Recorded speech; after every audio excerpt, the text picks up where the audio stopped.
কেউ নাই, এই দেশের কোনো বাপ মা নাই।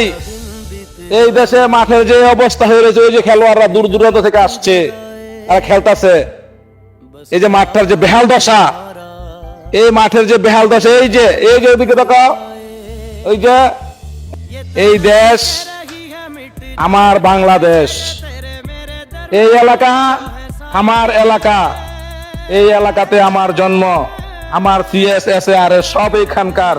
আজকে মাঠের এই অবস্থা, খুব কষ্ট লাগে, খুব কষ্ট লাগে। যারা ভালো থাকার জন্য সাধারণ জনগণের মাথার মধ্যে কাঁঠাল ভেঙে বিগত 2 বছর আগে যে এই মহিলাটাকে বিতাড়িত করেছিল, তো ভালো থাকার জন্য যাকে বিতাড়িত করেছিলাম, ভালো থাকার মানে হচ্ছে